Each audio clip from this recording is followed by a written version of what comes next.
नमस्कार दोस्तों, शर्मा जी की रसोई में आपका फिर से एक बार स्वागत है। आज हमने ड्राई फ्रूट के लड्डू बनाए हैं। सर्दियों का मौसम है और ड्राई फ्रूट के लड्डू खाना सेहत के लिए बहुत ही अच्छा होता है, क्योंकि ड्राई फ्रूट के अंदर भरपूर एनर्जी होती है, फाइबर होता है, प्रोटीन होते हैं और हम सभी को ड्राई फ्रूट के लड्डू खाने चाहिए सर्दियों के मौसम में। तो चलिए अब हम झटपट बना लेते हैं ड्राई फ्रूट के लड्डू, और आप भी एक बार ज़रूर ट्राई करें। ये हमने आधा किलो की क्वांटिटी में गिन के ही सब सामग्री ले ली है। इसके लिए हमने आधा किलो काजू ले लिए है। ये जो काजू है ये हाफ टुकड़ी वाले काजू है। आप फुल काजू भी ले सकते हैं, पर ज़्यादा टुकड़े वाले काजू ना ले। और ये हमने बिल्कुल बढ़िया क्वालिटी की आधा किलो गिनकर ही बादाम ले ली है। और अब हम सबसे पहले काजू को मिक्सी के जार के अंदर डालकर पीसेंगे। इन्हें बारीक पीसना है हमें। इसे बहुत ज़्यादा बारीक तो हो नहीं सकते, क्योंकि काफ़ी अपना ऑयल होता है ड्राई फ्रूट के अंदर। बहुत ज़्यादा बारीक हमें करना भी नहीं है। जिस तरह से मूंगफली के दाने हम थोड़े बारीक क्रश करते हैं, उसी तरह से हमें इन्हें मिक्सी के जार के अंदर क्रश कर लेना है। सर्दियों का मौसम है और ड्राई फ्रूट खाना सेहत के लिए अच्छा भी होता है।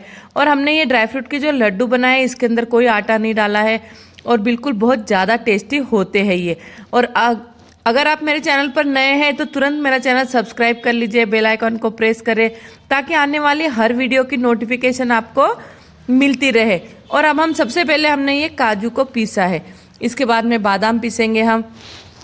आप अगर चाहे तो आप इसके अंदर आधा किलो की क्वांटिटी में ही अखरोट भी डाल सकते हैं और ग्रीन वाले पिस्ता भी डाल सकते हैं, जिनमें नमक नहीं लगा होना चाहिए। नमक वाले पिस्ता बिल्कुल भी नहीं डालना चाहिए हमें इसे इसके अंदर। और आपके पसंद से और भी कोई ड्राई फ्रूट डाल सकते हैं, पर ड्राई फ्रूट सिर्फ मीठा या फीका ही होना चाहिए। और अब हमने बादाम भी पीस लिए इसके अंदर। मैंने सिर्फ काजू और बादाम, और हमने खारिक का पाउडर भी डाला है। खजूर का जो ड्राई पाउडर आता है वह भी हम इसके अंदर डालने वाले हैं। पूरे आधा किलो बादाम लिए हैं हमने, और पूरे आधा किलो ही हमने काजू ले लिए हैं।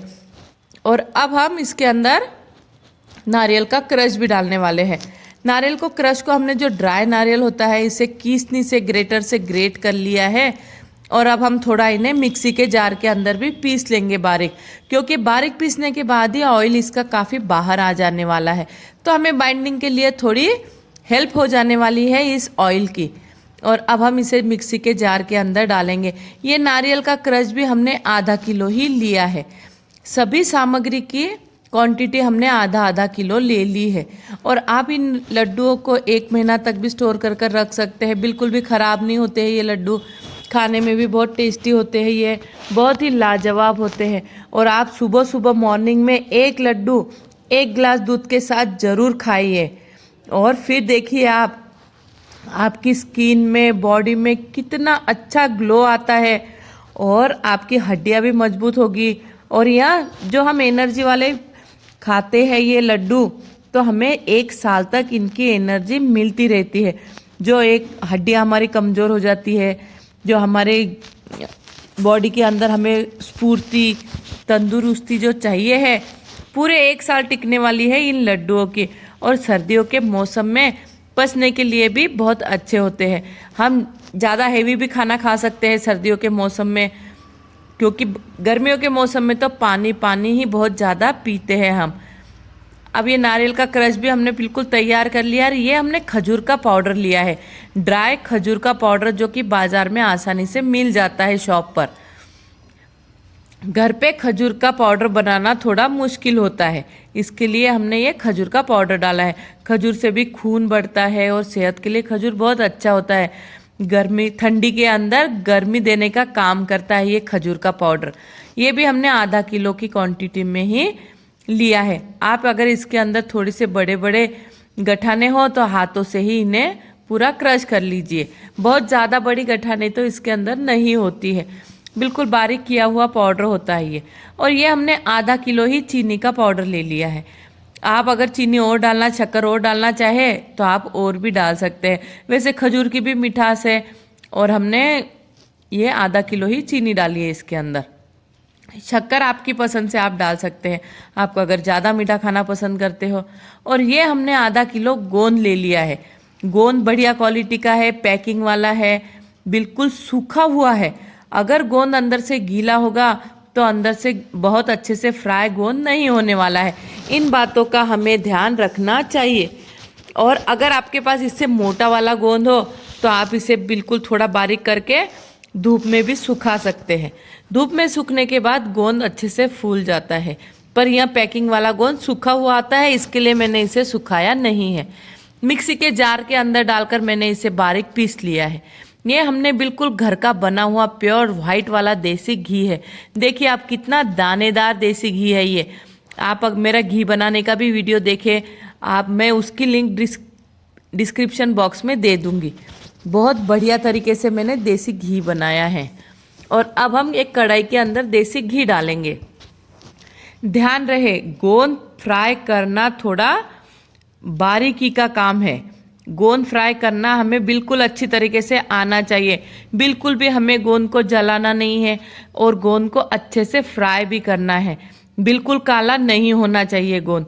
इसके लिए हमने कढ़ाई में घी डाल दिया है। घी जैसे ही गर्म होगा हम गैस का फ्लेम तुरंत कम कर देंगे। और ध्यान रहे इसी तरह से चम्मच में गोंद को उठाए और धीरे धीरे डाले और एक हाथ से हमने झारे से इसे हलाना शुरू कर दिया है। इसी तरह से हलाते रहे, मिक्स करते रहे ताकि गोंद एक को एक चिपके नहीं, क्योंकि गोंद हमारा बिल्कुल पाउडर फॉर्म में है। अगर हम एक साथ ऐसा डाल देंगे तो नीचे जाके गोंद बैठ जाएगा और एक थक्का सा जम जाएगा। इन छोटी छोटी बातों का हमें ध्यान रखना चाहिए। थक्का सा जम जाएगा तो वह गोंद फ्राई नहीं होगा, फ्राई नहीं होगा तो हमारे दांतों में चिपकने वाला है वह गोंद। इसलिए हमें गोंद को इसी तरह से ध्यान से फ्राई करना चाहिए और बिल्कुल गैस का फ्लेम धीमा रखें। अगर आपका घी ज़्यादा ठंडा हो जाए तो थोड़ा सा तेज करके फिर से धीमा कर दें आप गैस को। और बिल्कुल गोंद आप इसी तरह से फ्राई करें। ध्यान से देखिए, आप मैंने 2 बार दिखाया है आपको कि किस तरह से हमें गोंद को फ्राई करना चाहिए। दोनों हाथ चालू है हमारे, शुरू है। एक हाथ से हम धीरे धीरे गोंद डाल रहे हैं और एक हाथ से हम झारे से इसे बिल्कुल तुरंत हम मिक्स कर रहे हैं। बिल्कुल भी गठाने नहीं बनी है हमारी गोंद के अंदर और बिल्कुल लाल काला पीला किसी भी कलर का नहीं हुआ है हमारा गोंद, बिल्कुल वाइट फ्राई हुआ है। और अब हम आधा किलो गोंद फ्राई करने के लिए लगभग 600 से 800 से 700 ग्राम इस तरह से घी लग जाता है। कोई कोई गोंद ज़्यादा घी एब्जॉर्ब करता है और कोई कोई गोंद, अगर गोंद फूलने वाला है तो घी तो एब्जॉर्ब करने ही वाला है। और अगर आपका गोंद ही अच्छा नहीं है तो आपके गोंद को फ्राई करने में घी भी नहीं लगने वाला है, क्योंकि घी गोंद फ्राई नहीं होगा तो घी उसके अंदर जाएगा कैसे। अब घी थोड़ा कम है तो हम थोड़ा और घी इसके अंदर डाल देंगे और फिर से हम और गोंद को फ्राई कर लेंगे। आप अगर इसी तरह से ध्यान से अगर गोंद को फ्राई करेंगे तो आपके लड्डुओं का कलर भी अच्छा आएगा। अगर आपका गोंद जल गया तो आपके लड्डुओं का कलर भी खराब हो जाने वाला है। तो अगर एक चीज़ खराब होती है तो आने वाली में 2 चीज़ वो खराब कर देती है। देखिए आप, घी बिल्कुल ख़त्म हो चुका है, गोंद पूरा फ्राई हो चुका है और अब हमने इसके अंदर खसखस डाल दी है। खसखस हमने एक छोटी कटोरी फुल भर के ली है, जिसे पपी सीड भी कहा जाता है। और हम इसे हल्का हल्का फ्राई कर लेंगे ताकि इसका कच्चापन निकल जाए। ध्यान रहे इसे भी ज़्यादा जलाए नहीं। कोई भी व्यंजन जलाना नहीं चाहिए। व्यंजन का स्वाद तभी आता है तब वो बढ़िया तरीके से फ्राई हो, बढ़िया तरीके से पक जाए और सभी सामग्री की क्वांटिटी बिल्कुल बढ़िया तरीके से हमें डालनी चाहिए। देखिए आप, पूरा गोंद हमने फ्राई कर लिया है।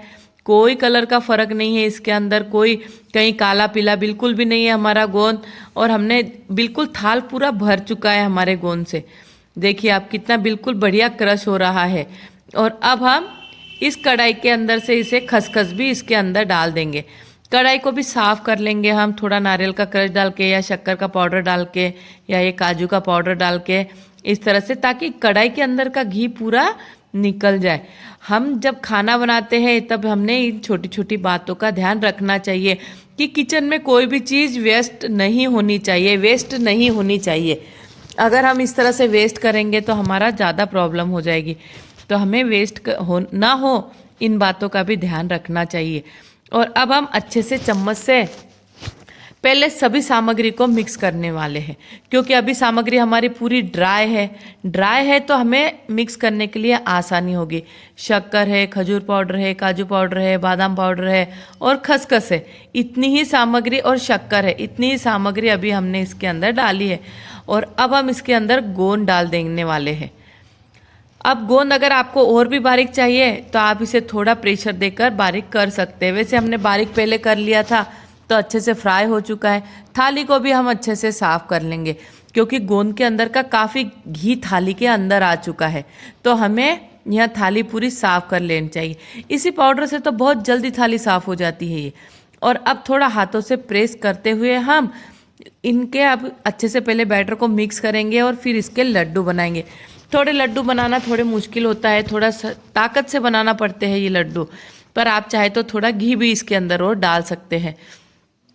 इसी तरह से हाथों से रगड़ रगड़ कर हम इसे अच्छे से पहले मिक्स कर लेंगे ताकि गोंद भी थोड़ा मैश हो जाए और हर कण कण में इसके घी लग जाए। ये जो ड्राई फ्रूट है इनमें घी भी लगना ज़रूरी है, खसखस का भी सभी तरफ से मिलना बहुत ज़रूरी है।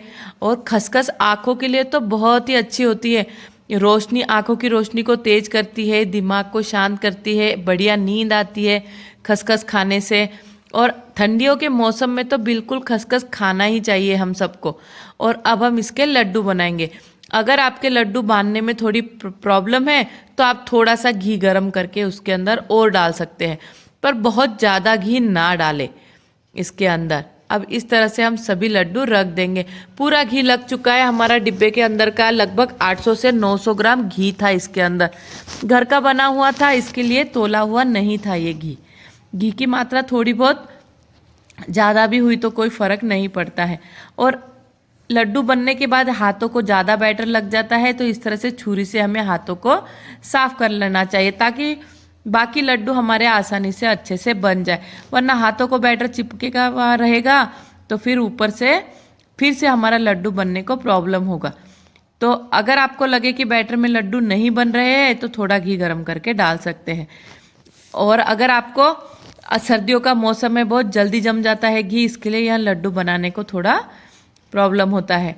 और आपको अगर मेरा वीडियो पसंद आए तो मेरे चैनल पर ज़रूर सब्सक्राइब करें, बेल आइकन को प्रेस करें ताकि आने वाली हर वीडियो की नोटिफिकेशन आपको सबसे पहले मिलती रहे। और सर्दियों का मौसम है तो एक बार तो आप ज़रूर यहाँ ड्राई फ्रूट के लड्डू ट्राई करें और सेहतमंद बनिए और देसी फूड ही खाइए। ज़्यादातर बाहर का फूड खाना और जंक फूड खाना सेहत के लिए बिल्कुल अच्छा नहीं होता है, इसलिए हमें इन बातों का ध्यान रखना चाहिए। जैसे व्यंजन आप खाएंगे आपके बच्चे भी वैसे ही व्यंजन खाना सीखने वाले हैं। तो मेरे चैनल को सब्सक्राइब कर